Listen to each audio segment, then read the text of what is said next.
Hello everyone, this is another video from the Blessed Lore channel. Today on this video I wanted to talk about some more ideas for preps, for for yourself, for your family, for your friends, and for your eventual commune if that's what you're going to end up doing later on down the roads. Everybody has a different walk and a different path. This one's going to be focused on paperback books because a lot of people take for granted the internet, and when the times get rough, whether it's like EMP attack and the grid goes down, you know or whether it's in latter days during the tribulation times when everyone that doesn't take the mark of the beast won't be able to buy or sell. And that also will probably mean you won't be able to get on the computer to go use the internet because you won't have any electricity because you can't buy and sell without the mark, you know. And so with that said, and like I said, also with the EMP thing, if the grid ever was to go down, how many people won't be able to do anything because they took for granted that they could go on their phones and go look up YouTube videos or, use Google Maps to drive here, there, and all that, So I'm going to touch on some of that today. Okay. Now, the first prep that I think is the most important over anything, and that's also because I am a Christian, and that's going to be a Bible. Okay. Now, I'm a little saddened. This is actually my daily Bible, guys, that I go to church with and everything, Sunday, Wednesday, etc.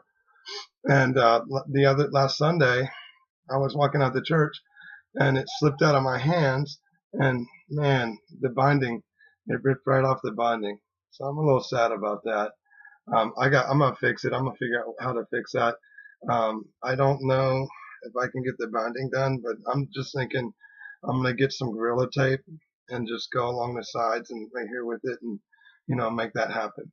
But anyways, this is an awesome Bible. This is a Jerusalem version Bible, King James version. It's from 1958 was when this one was printed.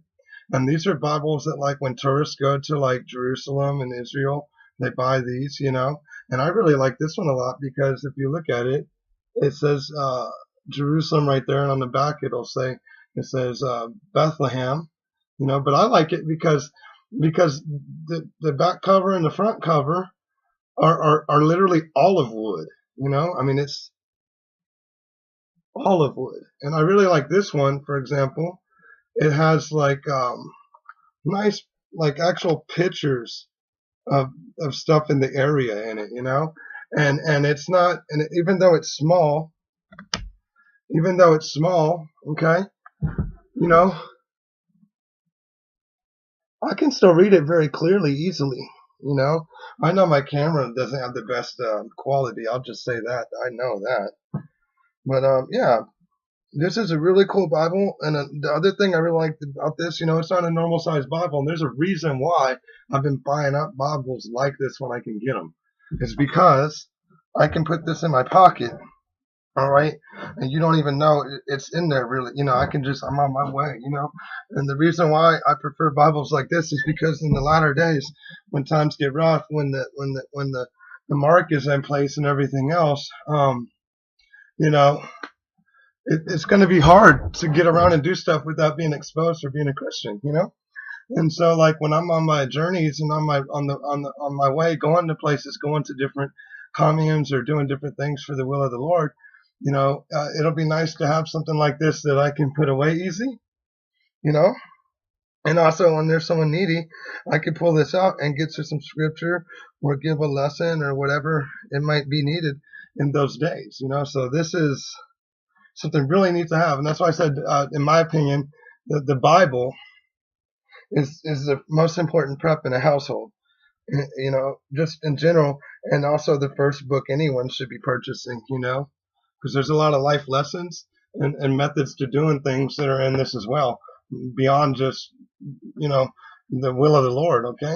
This is a manual for, like I like to say, Bible, Bilbe, basic instructions before leaving earth. Amen. Okay. Now, the next thing, I was talking about Google Maps. What are you going to do if you can't, if your GPS isn't working, your Garmin's not working, or you can't get on Google Maps? And, if you don't know everything, then you're stuck out. Okay. And that's why I recommend like buying the paper maps like this, where it shows, like this one shows, it'll show you the areas it covers for Oklahoma and Texas and Louisiana and all that right there, right? Okay. So this is neat because I can go in here. You can look up the grid for the cities right there and then open up, and it's pretty detailed. It's pretty detailed. It's not the most detailed, but it's pretty detailed. And these are good because, when the electricity isn't working, at least you can have your bearings, and kind of know where you're going, where to go, and what. And I'm gonna tell you another thing about this. This is really neat to have because on the days when it gets rough, whether it's during the persecution when the mark gets enforced, or if there's ever, God forbid, an invasion in this country, or a UN takeover, or the grid goes down, or anything that could, any kind of chaos, even a natural disaster of epic magnitudes could, in less than 3 days turn this whole country into like anarchy and chaos, because once things go empty on the shelves, it's game over for most Americans. They just don't think in the mindset that a lot of people like me and other people like you that are coming to this channel and other channels think. Okay. So the reason why I mention that is because now you can look on here and know like landmarks, and also be able to know like where the railroads are, and also be able to avoid those places, because I'm gonna tell you right now, there's a lot of people out there who are saying, oh yeah, walk on the railroads, and that's going to be the best thing you can do. I'm gonna tell you right now, do not walk on the railroads. Do not walk on the main roads if you can help it. You need to stay off of the main heavily traveled areas and stay on really rural areas, or literally walking on foot, or however you got to do it, through the woods, the plains, or whatever it may be region in your. But I'm telling you right now, you're not going to want to be on the main roads, or any road for that matter, almost, when the times get rough, because don't think that there won't be drones flying over looking for heat signatures of groups of bodies, or random patrols going around looking for scavengers and people like us trying to get out to the wilderness in those days. You know, so I'm just putting that out there. Just be wise, guys. And do what you can. When it's in the first onset, go down the roads or whatever. If you feel that's safe and you got, your provisions ready and all that. But I would say in the latter times, during the tribulations, I wouldn't want to be on the regular roads. I'd want to know exactly where I could go in between them, and this will help you out, by doing that and seeing landmarks and things of that nature, and also being led by the Spirit helps out the most. But yeah, okay. And so, like the other example, and I want to show the best one first. I did. I got this at like Tractor Supply. I don't know if y'all got those in y'all's areas, but this right here, this is a really good book to have. I mean, this is just a taste. Let's see if I can get that clear for you guys. It's just a taste of the stuff in here. This gets everything from like raising livestock, making bread, making remedies, constructing chicken coops, making soap, making, tomatoes, uh, managing woodlots. It's got stuff in here how to make like sheds, homesteads, barns. I'm just anything you could think of is in here, and most of this is stuff that are from like the 1800s that just still work nowadays. And it's just this is a really, really good book to have, just straight up, Okay. And the next one is another book that I got at a Tractor Supply. You could probably get this online and also at like Barnes and Nobles and stuff like that, Now, be careful when you buy these, because some of them are newer editions and just rehashes of the original, and the originals are the ones you want to go with that actually have legit like helping and stuff, guides and legit stuff to use, in there on these, okay? And this one is called Outdoor Life: Prepare for Anything Survival Menu, okay? And it's printed by Outdoor Life, okay? This is the one I got, and I like this one the most. I looked at some of the other ones that they put out, and a lot of the other ones just seem to me like mostly filler. And this one honestly still has some filler, but it at least has a lot of good stuff that you need in dire situations, So I recommend that. Okay. The next thing that is so important that people don't think about, oh my goodness. And I got to say, I spent probably a good year or two before I bought one of these, because I'm stingy. I want to get the best that I can get for the best price, you know.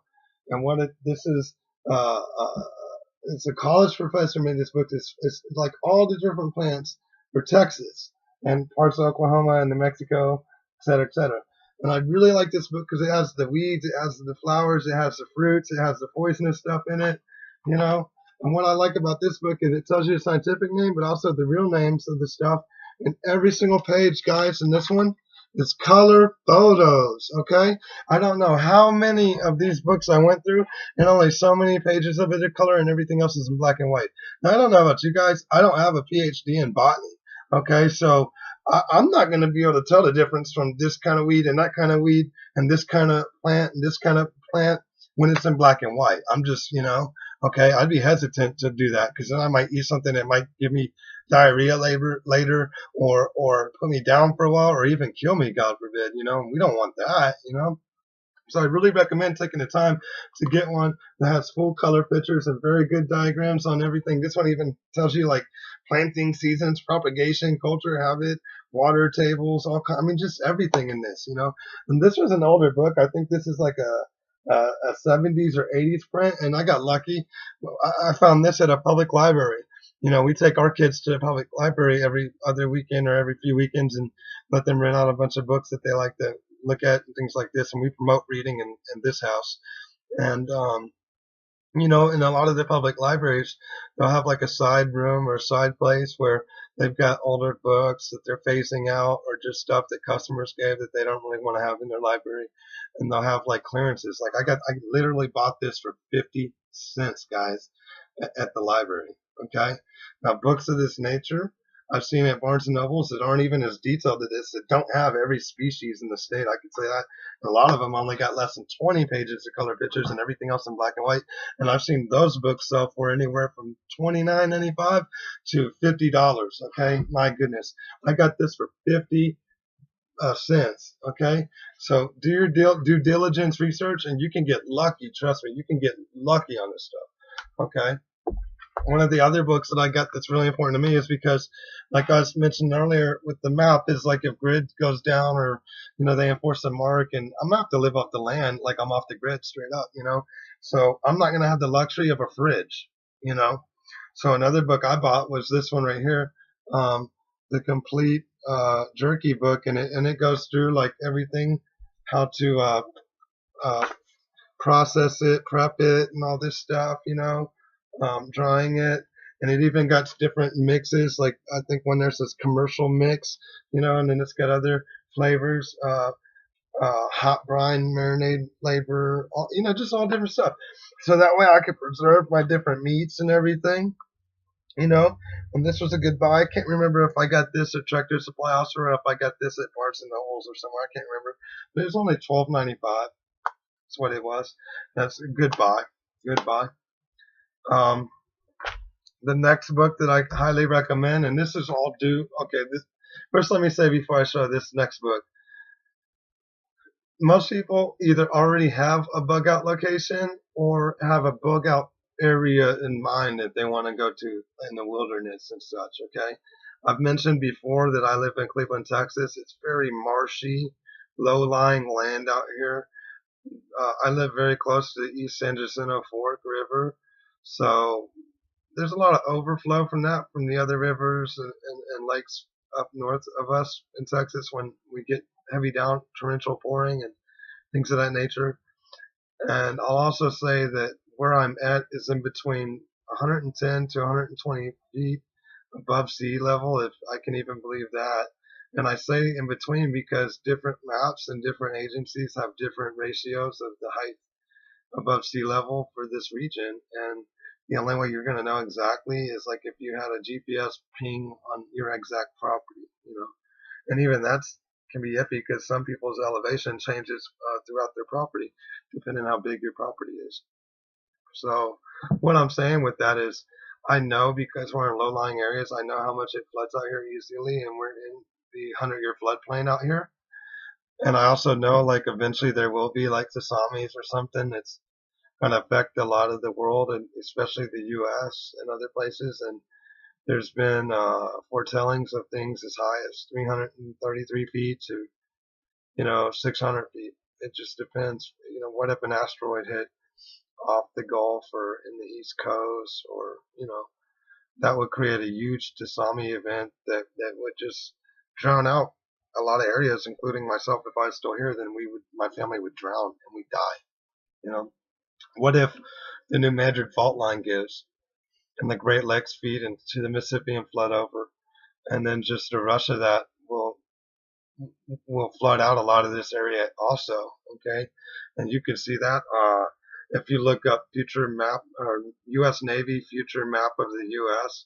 I think it was back in the 50s they had that conducted, what the U.S. would look like if the major fault lines gave out, and it shows like California and most of Nevada underwater, and for our side over here, if the Mandarin gives, well, most of Texas and all of Louisiana is pretty much underwater, you know.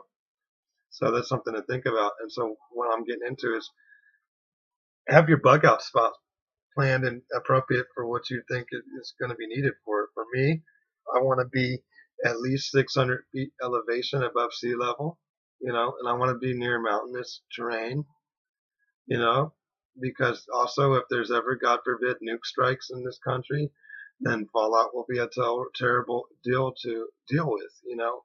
And if you're near a mountainous region, well, wind likes to travel the path of less resistance. I'm just saying. Okay, so with that said, this next book is important to me, and I haven't bought my property yet. I'm in the process of trying to get ready to. We'll see how that all works out. But I got this book, Adobe Homes for All Climates, whether you're in a dry or wet climate. This gets everything to do with how to construct Adobe homes, uh, making arches, brick placement, the drainage that you put down before you get started, the anchors and footings, and all that stuff. And the reason I bought this book is because preferably I want to be in high desert country, at least for where I want to be with my family, because I live in Texas. So that's where I want to be. And that's kind of where God has led my heart to. And maybe in another video, I'll get into deeper specifics in that, which I honestly probably won't until way later on. But I just wanted to put that out there, guys. And, I've got more stuff. This is just the stuff that I could find on hand quick, book-wise. I'm kind of a pack rat. I need to get more organized. I have a little bit of stuff here, a little bit of stuff there, and, I basically know the gist of where all my stuff is at. But, like anybody, I got plenty of stuff I can work on. But, yeah, it's important to get books, for basic needs and how to do stuff. You don't have to be a master how to learn everything, and that's what a book is for. From those masters that can help teach you and people around you and things like that. So yeah, a Bible, a book on pioneering kind of things, bug out stuff, book on preserving food, a book on making shelters or home types in whatever region you plan on being in. And especially a book on plants for your region is of the utmost importance. And don't let me forget a first aid book or a book on like troubleshooting symptoms can also be very good to have. And I just wanted to put this out there, guys. This is all stuff I can do cheaply. Some people will be like, well, I could just print this off PDF and all that. Okay, well, you do that. But and that's fine. But for me, I like to have these books. They don't take up much room, okay? And I'm telling you one thing, when it comes to books like this, the sizable amount of knowledge you get out of them far exceeds the size of the book taking up space in your stuff, okay? So, and another thing, like I said in previous videos, I want to hear you guys' opinions and your ideas, and if you guys are like me, collecting certain books and things, put that down in the comments. What kind of books that you guys have? What do you recommend? Because like I said before, this is all about us growing and learning together, getting more wisdom and discernment, and growing in our relationship with Jesus Christ, Yeshua HaMashiach. God bless you all, and amen. And have a wonderful day, guys. See you later. Bye-bye.